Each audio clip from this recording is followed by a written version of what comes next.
विधानसभा चुनाव के बाद एक बार फिर भाजपा और सपा की टक्कर होने वाली है। भाजपा पहली बार विधान परिषद में दबदबा बनाने की कोशिश में है, तो अखिलेश यादव 5 दिन पुरानी हार का बदला लेना चाहते हैं। दोनों तरफ से सियासी चाल तेज हो चुकी है। विधान परिषद के चुनाव का समीकरण क्या होता है, कैसे विधान परिषद के लिए वोटिंग होती है और कैसे इसके नतीजे आते हैं, उससे जुड़ी एक रिपोर्ट आपको दिखाते हैं।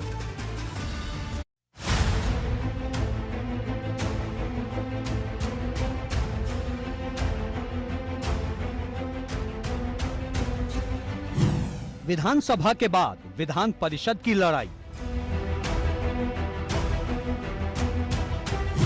भाजपा मारेगी बाजी या सपा करेगी चढ़ाई। विधानसभा के चुनाव में हार झेलने वाले अखिलेश यादव के पास अब विधान परिषद में बहुमत पाने का मौका है और इसके लिए भाजपा ने भी फील्डिंग सेट करनी तेज कर दी है। दरअसल 36 सीटों पर होने वाले विधान परिषद चुनाव के लिए 15 मार्च से नामांकन शुरू हो जाएंगे। पहले चरण के लिए नामांकन 19 मार्च तक किए जा सकेंगे, जबकि 21 मार्च को नामांकन पत्रों की जांच होगी और 23 तक नाम वापस लिए जा सकेंगे।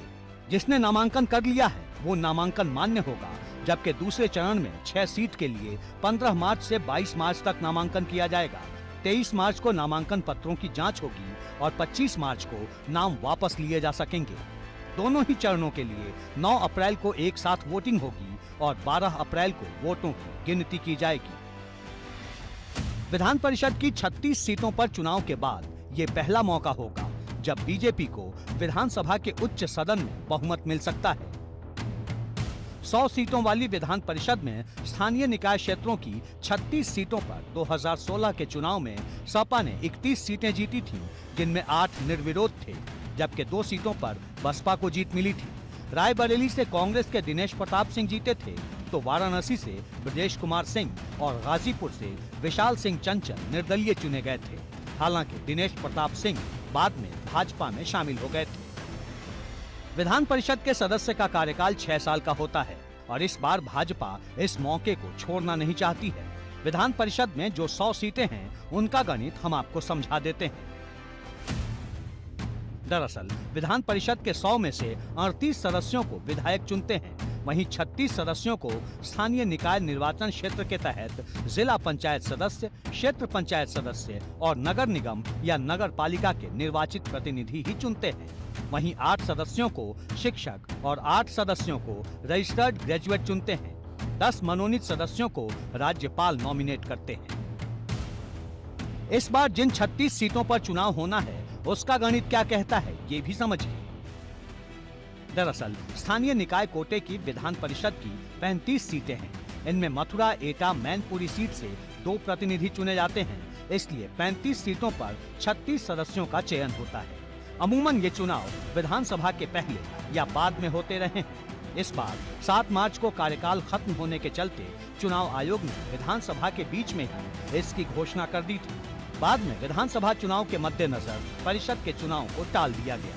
स्थानीय निकाय की सीटों पर सांसद, विधायक, नगरीय निकायों, कैंट बोर्ड के निर्वाचित सदस्य, जिला पंचायत और क्षेत्र पंचायत के सदस्य ग्राम प्रधान वोटर होते हैं और यही इस बार भी एमएलसी का चुनाव करेंगे। उच्च सदन में किसका दम रहेगा, ये निचले सदन यानी विधानसभा में पार्टियों के दम खम पर निर्भर करता है। आमतौर पर ये चुनाव सत्ताधारी पार्टी का ही माना जाता है। अभी तक के रिकॉर्ड तो यही कहानी बयां करते हैं। एबीपी गंगा के लिए ब्यूरो रिपोर्ट। देखिए, आपने समझ लिया किस तरीके से विधान परिषद के चुनाव होते हैं। एक बार फिर से शैलेश का रुख कर लेते हैं। शैलेश, अब सबसे बड़ा सवाल यह है कि कब तक दोनों ही पार्टियों के जो प्रत्याशी हैं उनके नाम सामने आ जाएंगे? लगता है आपको कि जल्दी घोषणा हो जाएगी या आखिरी वक्त तक सस्पेंस बनाकर रखा जाएगा?